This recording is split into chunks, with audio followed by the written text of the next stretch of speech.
প্রিয় দর্শক, আসসালামু আলাইকুম। Welcome my channel. কেমন আছেন সবাই? আশা করি সবাই ভালো আছেন। যে যেখানে আছেন সুস্থ আছেন, নিরাপদে আছেন। দেশ ও দেশের বাহিরে যেখান থেকে এই ভিডিওটি দেখতেছেন, শুরুতে একটা লাইক দিয়ে পুরো ভিডিওটা দেখার অনুরোধ রইল। আজকে আপনাদের সাথে আরেকটা রেসিপি নিয়ে চলে আসলাম। আজকের রেসিপি চিকেন দিয়ে মজাদার আরেকটা রেসিপি শেয়ার করব। তো আমি মাত্র 4 পিস চিকেন দিয়ে এই রেসিপিটা রান্না করেছি। তো আমি কিভাবে রান্না করেছি আপনাদের সাথে শেয়ার করব। আমি এখানে মশারির ডালটা ভিজিয়ে রেখেছি 1 ঘন্টার মতো, পরে ভালোভাবে পরিষ্কার করে ধুয়ে ব্লেন্ড করে নিলাম। ব্লেন্ড করে এখানে স্বাদ মতো লবণ দিয়ে আমি ভালোভাবে মেখে নিব। চুলায় চলে যাব। চুলায় কড়াই বসিয়ে দিলাম। এখন দিয়ে দিব রান্না করার রেগুলার তেল। তেলের মধ্যে আমি এক এক করে ভেজে নিব।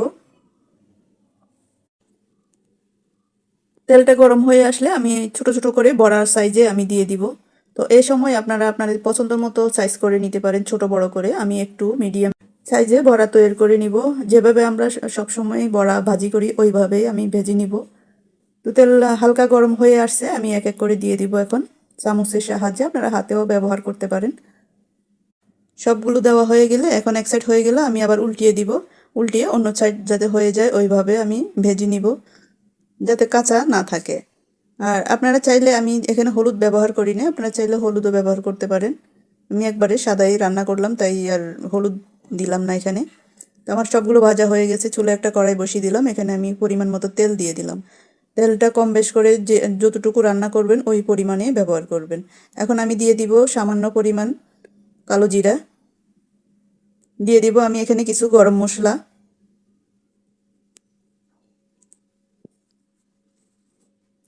আমি এখানে তেজপাতা 2টা, দারচিনি 3 টুকরো, এলাচ 3টা, তারপরে হাফ টি স্পুনের মতো দিয়ে দিলাম জিরা, আর দিয়ে দিলাম 3টা শুকনো মরিচ, সাথে 3টা লবঙ্গ। মশলাটা আমি এখন তেলের মধ্যে একটু ভেজে নিব। ভেজে দিয়ে দিব আমি পেঁয়াজ বাটা। পেঁয়াজটা আমি ব্লেন্ড করে নিয়েছি, আপনারা পাটায় বেটেও দিতে পারেন। আর বাটা পেঁয়াজটা ব্যবহার করলে খেতে খুব ভালো লাগে, আর ঝোলটা একটু ঘন হবে। আমার কষানো হয়ে গেল। এখন দিয়ে দিব আমি 1 টি স্পুনের মতো আদা রসুন বাটা। এখন ভালোভাবে আরও একটু কষিয়ে নিব, যাতে আদা রসুনের গন্ধটা চলে যায়। যত কষানো হবে তত খেতে অনেক মজা হবে। এখন দিয়ে দিব একটু লবণ, স্বাদ মতো লবণ দিয়ে দিব এখানে। যেহেতু আমি বড়ার মধ্যে লবণ দিয়েছি, এখানে ভেবে চিন্তে লবণটা ব্যবহার করতে হবে। দিয়ে দিলাম সামান্য পরিমাণ পানি।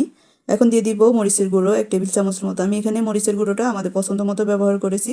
আপনারা যেমন জাল খাবেন ওইভাবে আপনারা মরিচ ব্যবহার করবেন। দিয়ে দিব হলুদের গুঁড়ো 1 টি স্পুনের মতো। দিয়ে ভালোভাবে এখন কষিয়ে নিব। দিয়ে দিব সামান্য পরিমাণ পানি। পানি দিয়ে আরও কিছুক্ষণ কষিয়ে নিব। আর দিয়ে দিব হাফ টি স্পুনের মতো গরম মশলার গুঁড়ো। এই মশলার মধ্যে আমার সকল ধরনের মশলা আছে, তাই অন্য কোনো মশলা আলাদাভাবে ব্যবহার না করলে চলে। তো আপনারা চাইলে এখানে জিরা, ধনিয়ার গুঁড়া ব্যবহার করতে পারেন। তো আমি এখন এখানে 4 পিস মাংস নিয়ে নিয়েছি। আমি এখানে চিকেন নিয়ে নিলাম। তো আপনারা কম বেশ করে রান্না করতে পারেন। আমি 4 পিস দিয়ে রান্না করব, তাই 4 পিসই নিয়েছি। এখন ভালোভাবে কষিয়ে নিব, মাংসটা যাতে ভালোভাবে কষানো হয়। কিছুক্ষণ পর পর আমি একটু নেড়ে চেড়ে দিব। ঢাকনা দিয়ে ডেকে মাংসটা সিদ্ধ হওয়া পর্যন্ত অপেক্ষা করব। মাংসটা আমি মাঝে মধ্যে নেড়ে চেড়ে দিব, যাতে নিচে লেগে না ওঠে। তো আমার মাংসটা প্রায় কষানো হয়ে গেল। এখন দিয়ে দিব ঝোল। এখানে গরম পানিটাই ব্যবহার করতে হবে। গরম পানিটা ব্যবহার করলে যে কোনো তরকারির টেস্টটা বেড়ে যায়, তাই আমি এখন গরম পানি দিয়ে আরও কিছুক্ষণ অপেক্ষা করব। ঢাকনা দিয়ে কিছুক্ষণ পর পর একটু নেড়ে চেড়ে দিব, যাতে নিচে লেগে না যায় বা পড়ে না যায়। আর এখানে একটু ঝোলটা একটু বেশি ব্যবহার করা লাগবে, কারণ বড়ার মধ্যে একটু ঝোলটা বেশি লাগে, কারণ বড়াটা একটু ঝোল টানে। তাই একটু ঝোলটা একটু বেশি ব্যবহার করেছি। এখন আমি এক এক করে বড়াগুলো দিয়ে দিব। বড়াগুলো দেওয়ার পরে চুলার আঁচটা মিডিয়াম রেখে একটু অপেক্ষা করব 10 মিনিটের মতো, যাতে বড়ার ভিতরে ভালোভাবে ঝোল ঢোকে বা ভালোভাবে সিদ্ধ হয়। ঢাকনা দিয়ে ডেকে আমি কিছুক্ষণ পর পর একটু নেড়ে চেড়ে দিব। এই রেসিপিটি খেতে কিন্তু খুবই অসাধারণ হয়েছে। তো আমি ভাবছিলাম, প্রথমে আমি নিয়েছি মাছ দিয়ে রান্না করব, কিন্তু মাছ দিয়ে রান্না করি নাই, পরে মাংস দিয়ে রান্না করলাম। তো এই বড়াটা মাছ দিয়ে রান্না করলেও কিন্তু অনেক মজা। মাঝে মধ্যে এই ধরনের রান্না রেসিপি করলে খুবই ভালো লাগে বা সবাই পছন্দ করে। আর আমি এখানে দেখুন অনেকটাই ঝোল দিয়েছি, ঝোলটা অনেকটাই টেনে গেল। আর বড়া যখন আমি চুলাটা অফ করে দিব, বড়ার মধ্যে ঝোলটা আরও একটু ঢুকবে। ঝোল আরও কমে যাবে। তো আপনারা যদি চান একটু ঝোল রাখবেন তাহলে একটু ঝোল রাখতে পারেন।